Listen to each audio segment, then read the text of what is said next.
Master minds commerce చదవాలనుకునే 10th inter విద్యార్థుల తొలి ఎంపిక. యోగా ద్వారా మనము షుగర్ రాకుండా చూసుకోవచ్చు, బీపీ రాకుండా చూసుకోవచ్చు, కొలెస్ట్రాల్ ప్లస్ ఆస్తమా ఉన్నా కూడా మనము యోగా ద్వారా కంట్రోల్ చేసుకోవచ్చు. అంటే ముందు prevention is better than cure అన్నారు కదా. ముందుగా మనం ప్రాక్టీస్ చేయడం వల్ల రాకుండా ఉంటాయి, వచ్చిన వాళ్ళకు కూడా యోగా వల్ల కంట్రోల్ అవుతాయి. మనం క్యూర్ చేయడము అన్నది చెప్పలేము, బట్ మనము వాటిని కంట్రోల్ చేయవచ్చు. అష్టాంగ యోగం అన్నారు కదా పతంజలి గారి గురించి. ఆ 8 ఏంటి సార్ వరుసగా? యమాస్ అంటారు. యమాస్ అంటే ఎథికల్ ప్రిన్సిపల్స్. అందులో 5 ఉంటాయి. ఓకే, అహింస, సత్యము, అస్తేయము, బ్రహ్మచర్యం, అపరిగ్రహం, దొంగలించకుండా ఉండడం. ప్లస్ నియమాస్ అంటాం. శౌచం, క్లీన్లీనెస్, సంతోషము, హ్యాపీనెస్, తపస్సు, స్వాధ్యాయము అంటే మనం స్టడీ చేయడం, ఇవి నియమాస్. ఈశ్వర ప్రణిధానం, భగవంతుని ప్రార్థించడం, ఇవి నియమాస్, సెకండ్ అంగం అనమాట. మూడవది ఆసనాలు. దాన్ని స్థిరం సుఖం ఆసనం, స్టడీనెస్, కంఫర్ట్ రెండూ ఉండాలి. మనం చేసే ప్రతి ఆసనంలో సుఖంగా ఉండాలి, కంఫర్ట్గా ఉండాలి. 4వ అంగం ఏంటంటే ప్రాణాయామం, శ్వాసని కంట్రోల్ చేయడం. 5వ అంగం ఏంటంటే డిఫరెంట్ సెన్సెస్ని మనం యొక్క కంట్రోల్ చేయడం, లోపలికి విత్డ్రా చేసుకోవడం సెన్సెస్ని. సెన్సెస్ అంటే కోరికలు ఉంటాయి చూడండి, కోరికల్ని కంట్రోల్ చేసుకోవడం, ఇంద్రియ నిగ్రహణము అంటాం, ఎగ్జాక్ట్ వర్డ్ అంటే. ప్లస్ దాని తర్వాత ధారణ, ధ్యాన, సమాధి, ఇవి అష్టాంగ యోగాలు. ధారణ అంటే జ్ఞాపక శక్తి సంబంధించింది కదా. ధారణం అంటే కాన్సన్ట్రేషన్, ఏకాగ్రత ఉందనుకోండి, ఆటోమేటిక్గా మన యొక్క జ్ఞాపక శక్తి కూడా పెరుగుతుంది. అష్టాంగ యోగాలన్నింటినీ కూడా మనం సాధన చేస్తే, 8 అంశాలను కూడా మనం సాధన చేస్తే మనకు చాలా జ్ఞానము, ఆరోగ్యము, ఆనందము చాలా కలుగుతాయి. కానీ మనం ప్రస్తుతం కొన్ని యోగాసనాలు వేయటం, ప్రాణాయామం చేయడం, దీని వరకే ఎక్కువ ప్రాక్టీస్లో ఉన్నాం మనం. ఇది కూడా మంచిదే, అన్నీ చేయలేకపోయినా ఈ 2 మంచిదే. అయితే మానసిక ఆరోగ్యం ద్వారా శారీరక ఆరోగ్యం ఇంప్రూవ్ అవుతుందంటారా? డెఫినెట్గా. ఇది మన యొక్క కాయిన్కి బొమ్మ బొరుసు ఎలాగా ఉంటుందో అలాగే మన యొక్క శారీరక ఆరోగ్యం అనేది బొమ్మ అయితే మానసిక ఆరోగ్యం అనేది బొరుసు అవుతుంది. కాబట్టి కంపల్సరీ, సపోజ్ మీరు శారీరకంగా బాగలేదు అనుకోండి, నేను మిమ్మల్ని మానసికంగా బాగా ఉండమంటే ఉండలేదు. అదే మానసిక ఆరోగ్యం ఎఫెక్ట్ అయిందనుకోండి, ఆటోమేటిక్గా మనకి ఏమవుతుంది, శారీరక ఆరోగ్యం కూడా ఎఫెక్ట్ అవుతుంది. కాబట్టి వీటిని రెండింటిని సమతుల్యంలోకి తీసుకురావాలంటే మనము యోగా ప్రాక్టీస్ అన్నది రెగ్యులర్గా చేసుకోవాల్సి వస్తుంది. యోగా ప్రాక్టీస్లో మెయిన్గా మనం చూడాల్సింది ఏంటంటే కేవలం ఆసనాలు ప్రాక్టీస్ చేయడమే కాకుండా మన యొక్క ఫోకస్ అనేది మన యొక్క ఆసనం మీద, దానితో పాటు మన శ్వాస మీద కేంద్రీకృతం అయినప్పుడే మనకు దానివల్ల వచ్చే పాజిటివ్ యొక్క రిజల్ట్ ఉంటుంది. ఇప్పుడు ఆయన శ్వాస మీద ధ్యాస అంటుంటారు కదా. అవును. అది తర్వాత ఇప్పుడు యోగాసనాలలో మనం ముఖ్యంగా ఈ పోస్చర్స్కే పరిమితం చేస్తున్నారు. సూర్య నమస్కారాలు ఉన్నాయి కదా, సూర్య నమస్కారాలు ఎందులోకి వస్తాయి? సూర్య నమస్కారం అన్నది మన యోగాలో కిందికే వస్తాయి. కాకపోతే అది ఒక వామప్ టైప్ ఆఫ్ ఎక్సర్సైజ్ అన్నమాట. వామప్ లాగా అంటే మీకు సూర్య నమస్కారం చేసినట్టయితే అన్ని రకాలైనటువంటి బెండింగ్స్ ఉంటాయి సూర్య నమస్కారాలు. మనము యోగాలో ఒక బ్యూటీ ఏంటంటే శరీరంలో మనం కౌంటర్ పోజ్ అంటాం.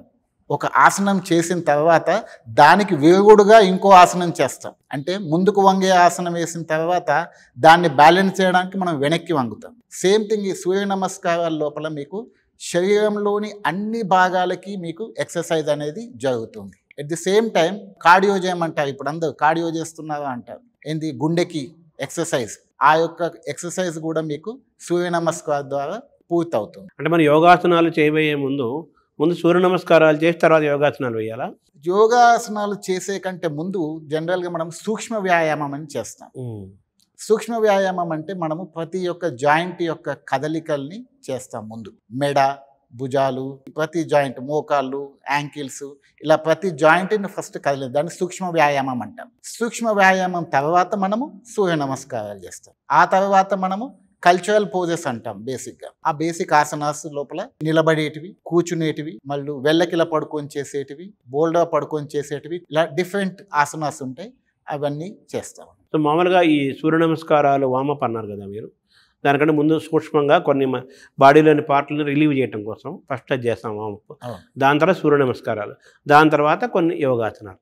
అయితే ఈ సూర్య నమస్కారాలకి మంత్రాలతో ఉంటాయి కదా, ఒక 12 పోస్టర్స్ ఉంటాయి. ఓం మిత్రాయ నమః, ఓం రవయ్య ఇలా ఉంటాయి కదా. అవి కొంతమంది మంత్రంతో చేస్తారు, తక్కువ మంది. కొంతమంది మామూలుగా టపటపటప వేసేస్తుంటారు సూర్య నమస్కారాన్ని. ఈ రెండింటిని ఎలా చూడాలి, ఏది ఎక్కువ ప్రయోజనం ఇస్తుంది? మంత్రం ఉచ్చారణ చేసినప్పుడు ఏమవుతుందంటే మన యొక్క చేసే ఆసనము దాని మీద మన యొక్క ఫోకస్ అనేది ఉంటుంది. ఈవెన్ మన శరీరం లోపల కదలికలు ఆ యొక్క వైబ్రేషన్స్ ఏదైతే ఉందో దాని యొక్క పాజిటివ్నెస్ మనకి కలుగుతుంది మంత్రోచ్చారణ ద్వారా. కాకపోతే మంత్రోచ్చారణ అనేసరికి కొంతమందికి కొన్ని ఇన్హిబిషన్స్ ఉంటాయి. కాబట్టి అలాంటి సందర్భంలో మనం వాళ్ళని ఫోర్స్ చేయకుండా మంత్రోచ్చారణ చేయగలిగి దాని యొక్క పాజిటివ్నెస్ డిఫరెంట్గా ఉంటాయి. ఇవి ఎలా ఉంటాయంటే 12 మంత్రాలు, అలాగే మనం సూర్య నమస్కారం లోపల 12 పోజెస్ ఉంటాయి. ఒక్కొక్క పోజ్కి ఒక్కొక్క మంత్రాన్ని ఉచ్చరించి మనము ఆచరిస్తాం. అంటే ఈ మంత్రం అనగానే ఏదో మతపరమైన అంశంగా కొంతమంది భావిస్తారు. అలాగే కొంతమంది ఏమో దైవాన్ని ఇష్టపడిన వాళ్ళు కూడా, దేవత ఆ వ్యవస్థను ఇష్టపడిన వాళ్ళు కొంతమంది ఉంటారు. దాన్ని కేవలం శరీరం యొక్క ఆరోగ్యాన్ని ఇంప్రూవ్ చేసుకోవడం కోసం ఏరోబిక్స్ లాగా అని కూడా భావించే వాళ్ళు కొంతమంది ఉంటారు. వాళ్ళు ఆ మంత్రాలు లేకుండా మామూలుగా చేస్తారు. భారతీయతని, సనాతన ధర్మాన్ని, హిందూ మతాన్ని విశ్వసించే వాళ్ళు, దైవభక్తి ఉన్న వాళ్ళు కూడా మంత్రాలు చదవకుండా డైరెక్ట్గా ఆ పోస్టర్స్ వేసేస్తున్నారు. సో మీరు చెప్పినట్టుగా మంత్రాల ద్వారా చేస్తే ఇంకా ప్రయోజనం జరుగుతుంది అంటారు, అంతే కదా? అంతే. దానివల్ల ఏమవుతుందంటే ఆ మంత్రోచ్చారణ యొక్క ప్రభావం మన శరీరం మీద మానసికంగా ఎంతో ఉపయోగపడుతుంది. ఆ మంత్రం చదవటం వల్ల ప్రాణాయామం ఏమైనా జరుగుతుందా లోపల? ఏమైనా లంగ్స్ పైన ప్రభావం చూపిస్తుందా? మీరు మంత్రోచ్చారణ జరిగినప్పుడు ఆటోమేటిక్గా మన ఏమవుతుందంటే మన యొక్క బ్రీతింగ్ కెపాసిటీ అనేది పెరుగుతూ ఉంటుంది. ప్లస్ మన శరీరంలో ఉన్నటువంటి అణువుల లోపల వైబ్రేషన్స్ అనేటివి వస్తుంటాయి. ఆ కదలికల వల్ల మనకి పాజిటివ్నెస్ అనేది వస్తుంది. ప్లస్ మనం చేసేటువంటి పోస్చర్ మీద మనకి పూర్తి అయినటువంటి విశ్వాసము ప్లస్ నమ్మకము ప్లస్ దాంతో వచ్చే బెనిఫిట్ అనేది కలుగుతుంది. ఏకాగ్రత కూడా పెరుగుతుంటారు. యోగా వల్ల మనకి ఏకాగ్రత అన్నది పెరుగుతుంది. మనం ఏకాగ్రత రావడం అంటే యోగా చేయడం వల్లనే వస్తుంది. ఇప్పుడు మీరు ఈ మంత్రాలలో 12 మంత్రాలు ఉన్నారు, 12 పోస్టర్లు ఉన్నారు. ఫస్ట్ ఓం మిత్రాయ నమః అని మొదలవుతుంది. ఆ ఓంకారం అనేది మనం నాభి దగ్గర నుంచి మొదలవుతుంది కదా, ఓంకార శబ్దం. అది లోపల ఎటువంటి చర్య జరుగుతుంది లోపల ఆ ఓంకారంలో నుంచి? ఓంకారం జపించినప్పుడు మనము నాభిలో నుంచి మనం ఎప్పుడైతే వాయిస్ తీస్తామో అప్పుడు ఏమవుతుందంటే మన యొక్క ఊపిరితిత్తులలో ఉన్నటువంటి లోయర్ లోబ్స్ అంటాం, చిట్ట చివరిది డయాఫ్రామటిక్ బ్రీతింగ్ అంటాం. మనము శ్వాస అనేది ఊపిరితిత్తులు పూర్తిగా నింపబడి దెన్ మనము మెల్లగా ఎగ్జలేషన్ ఉచ్ఛ్వాస నిశ్వాస లోపల మనం పూర్తిగా వదులుతూ ఉంటాం.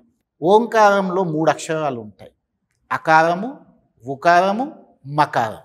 కాబట్టి ఓంకారం ఉచ్చరించినప్పుడు ఆ వైబ్రేషన్స్ పొట్ట నాభి నుంచి మొదలుకొని మన శరీరం యొక్క శాస్త్రాల చక్రం వరకు ఉత్తేజితం అవుతుంది. సో మీరు చెప్పినట్టుగా సూర్య నమస్కారాలు ఇలా మంత్రాలతో చెప్పించడం వల్ల ఎక్కువ లాభాలు ఉన్నాయి. లోపల ఆక్సిజన్ లెవెల్స్ కానీ మీరు చెప్పినట్టుగా స్టమక్, గుండె ఇవన్నీ కూడా ప్రభావం చూపిస్తుంది అని అంటారు. తర్వాత యోగాసనాల్లో చాలా ఆసనాలు ఉన్నాయి కదా సార్, నెంబర్ ఆఫ్ ఆసనాలు, ఎన్నో ఆసనాలు ఉన్నాయి కదా. మనం మామూలుగా ఎన్ని ఆసనాలు వేస్తే సరిపోతుంది? ఆ ఆసనాలు ఏ ఆసనాలు వేయచ్చు? యోగాసనాల్లో ఎన్నో ఉన్నాయి, 100ల పైన ఉన్నాయి. కాకపోతే మనకు బేసిక్గా కల్చరల్ ఆసనస్ అని అంటాము. ఒక 25 ఆసనాలు ఉంటాయి. 25 ఆసనాలు చేసినట్టయితే మన శరీరాన్ని అదుపులో పెట్టుకోవచ్చు. మన శరీరానికి రోగాలు రాకుండా దయచేయకుండా మనం అరికట్టవచ్చు.